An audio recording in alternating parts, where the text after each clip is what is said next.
Before we come to the urgent cost on motorists, the urgent question, I'm going to repeat what I've said to the House at the start of the parliamentary session. The government's own ministerial code makes it clear that important policy announcements should be made in the first instance to this House when it's sitting. Some people seem to have very short memories. We've had the last 3 days of this announcement being drip-fed to the media. That is not in line with the government's own rules, and it is unacceptable. These backbenchers of either side are elected to this House to hear it first, not to be outside of Morrison's petrol station, not to be on a bus, not doing it to TikTok.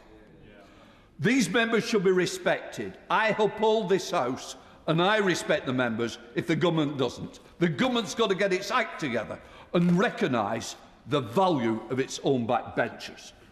Right, we now come to the urgent question. Sir Melstride, Chancellor. Thank you, Mr. Speaker. To ask the Chancellor of the Exchequer if she will make a statement on the government's plan for the costs to motorists. Lucy Rigby. Mr. Speaker, just to note that your comments just then are fully noted, and I'll ensure that they're fed back to the entirety of the ministerial team. Mr. Speaker, the government is taking steps to support households and businesses with their fuel costs in response to the conflict in the Middle East. Rapid de-escalation in the Middle East remains the best way to bring down fuel prices, where the most impactful step is, of course, to reopen the Straits of Hormuz. That's exactly why the UK government is playing a leading role in the international effort to get shipping flowing freely. And indeed, I contrast that with the position of the Leader of the Opposition, who would have rushed us to war. So alongside this key step, Mr. Speaker, so the Boys Club... Sorry. I can't hear what the Minister's saying, and in fairness, we've put the urgent question in which we can hear the Minister. Look, I'm proud of this Parliament, I'm proud of this country, so I do want to hear it, Minister. So alongside this key step, Mr. Speaker, the government's priorities will continue to be helping families with the cost of living, including through protecting the public finances. The government's taking action to bear down on prices at the pump, and in November we extended the 5p per litre cut in fuel duty for a further 5 months. Right now, petrol and diesel are 11p per litre cheaper than under plans inherited from the previous government. Some fuels have been more impacted than others by this conflict. We recognise that, and the government also recognises the pressures being faced by drivers and other fuel users. That is exactly why we are introducing a package worth over £400 million, which combines broad support for motorists with targeted support for sectors most exposed to and affected by higher fuel prices. And yesterday, the Prime Minister made clear that we will not increase fuel duty this year. The temporary 5p cut will be extended until the end of the year. And taken together, the government's decisions will save the average motorist over £120 this year compared to plans inherited from the previous government. But we also recognise, Mr. Speaker, that farmers face substantially increased costs on fertilisers and fuel, and that's why we're going further, cutting the duty rate on red diesel by over a third per litre to the lowest rate in over 20 years, and that, of course, will help other users of red diesel too. And then when it comes to road haulage, this sector, as members will recognise, is vital for transporting goods right across the country, and recognising that key role and the increased costs that the sector is facing, we are introducing a 12-month holiday for vehicle excise duty for the majority of heavy goods vehicles. This will save, Mr. Speaker, a typical HGV over £600, up to £912 on some vehicles, on top of the savings that I just described when it comes to fuel duty. So, Mr. Speaker, to conclude, this is one part of support for households and businesses. It combines universal support for motorists with targeted support for those most affected by higher fuel prices. And my right honourable friend, the Chancellor, will update the House later on today on further support measures for households and businesses. Shadow Chancellor Sir Molstride. Mr. Speaker, may I begin by agreeing with you and to say that how disrespectful it is that this U-turn on fuel duty has already been released to the media earlier this week. The news was plastered across national newspapers on Monday, and the Chancellor then conducted a visit to a petrol station yesterday with journalists. but it has taken until today for this House to be updated. This is a pattern, Mr. Speaker, including, of course, the relentless briefings before the budget last year about tax measures and fiscal forecasts. You would think a government with so little support amongst its own backbenchers would have more respect for this place. Mr. Speaker, this change to fuel duty is yet another humiliating U-turn from a Chancellor and Prime Minister whose authority is shot. The Chancellor fought us tooth and nail on this issue. The Conservative Party has been campaigning for a fuel duty freeze for months.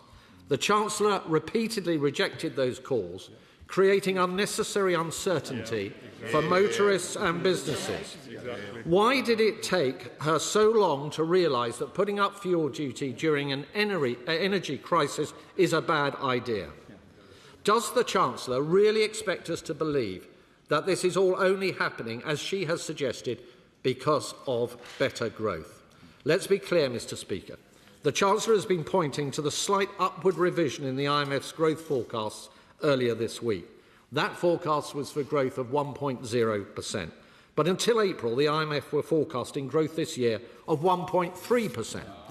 So where is the supposed growth dividend? And perhaps the honourable lady could address that momentarily. Is the Chancellor seriously suggesting that the outlook is better now compared to how it looked at the last fiscal event?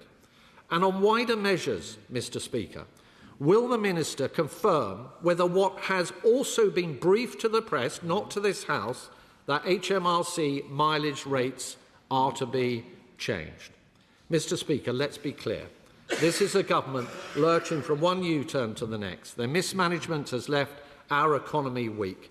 The reality is they're in no position to support people through these cost-of-living pressures because they have mismanaged the economy. They have no credibility left, and clearly they have no respect for this House.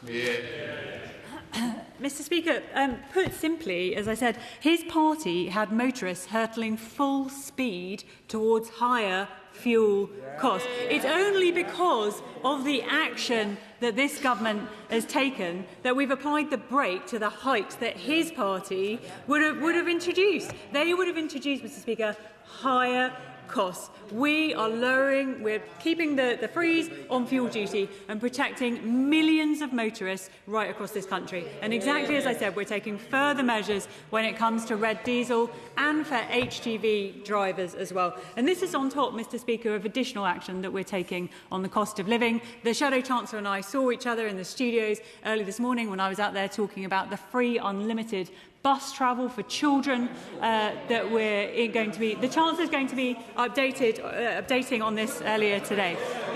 Sorry. I'll say to the Minister, I don't think it's a good example that we was in the studios rather than telling this out. It's confirming my problem that that Sky or BBC is more important than the backbenchers who've been elected by constituents across this country are hearing it second-hand. It is not acceptable. So don't think it's a bonus to tell the House now. Speaker, the Chancellor will be coming along to the House later along today, and she's going to... Order. I think the point I was making was that you said that you were doing the studios. You're here now. I think it should have been here first. Do we both agree, Minister? Mr. Speaker, my apologies. I was intending to say just then that the Chancellor will come to the House and will give a full statement on exactly everything, including the matters that we are discussing today. I'm sorry, Mr. Speaker, that the Shadow Chancellor is so upset and so appalled by the recent growth figures. I am in the business of talking this country up rather than down, and indeed I'm grateful to him for highlighting that growth has been revised up. Interest rates are coming down, inflation is coming down, real wages are going up. And as I said, Mr. Speaker, this is because of the prudent decisions that this government has taken, all of which is allowing us to take further action when it comes to the cost of living. But this action that we're taking in relation to fuel duty is very, very important, and it's going to save millions of motorists lost money right across this country.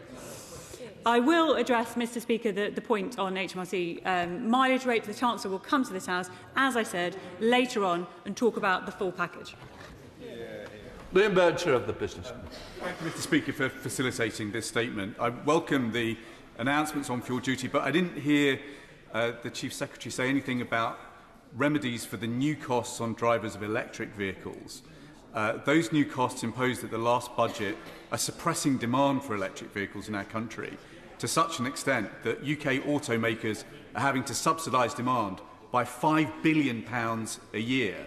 That is imperiling the future of UK automakers. It is imperiling the target of doubling automotive production by 2035. So can we have a statement about what the government is going to do to reform the Z mandate and actually get in place a plan that leads to a thriving auto industry and not a dying auto industry? Mr. Speaker, my honourable friend makes a very important point, and I know how passionate he is about exactly these issues. He refers to changes that were made at budget, and they were made with the best of intentions and from the point of view of encouraging the use of electric vehicles in this country. I believe the Chancellor may be saying something on that later on today. Daisy Cooper, Liberal Democrat spokesperson. Thank you, Mr. Speaker. Like so many Labour government announcements, the extension of the fuel duty relief later this year is too little, too late. And when we look around the world, other countries are acting now. Other countries are cutting fuel duty now. Other countries are cutting public transport costs now. And that is why we Liberal Democrats continue to call on the government to cut fuel duty and public transport costs now. So what message does the Minister think it sends to people that they'll take action later in the year when they are feeling the pain in their pockets right now? When it comes to farmers, Mr. Speaker, the government will be aware that the cost of fertiliser is going through the roof and world prices are up by 44%. So when the Minister says that there will be a further cut to red diesel, can I ask the Minister what assessment her government has made of the cumulative impact of the war in Iran on farmers? Because it's clear to me that this cut in red diesel will not touch the sides when the cost of fertiliser is rocketing through the roof. Minister.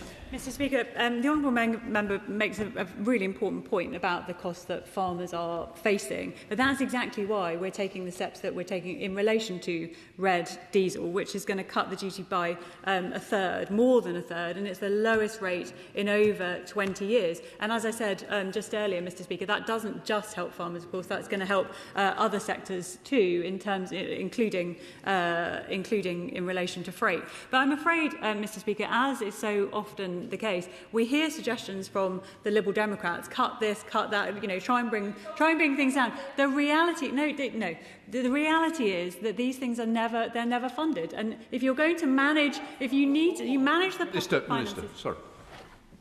The member has asked the question. I want respect given to the Minister when she's answering the question, please. Thank you, Mr. Speaker. The point is that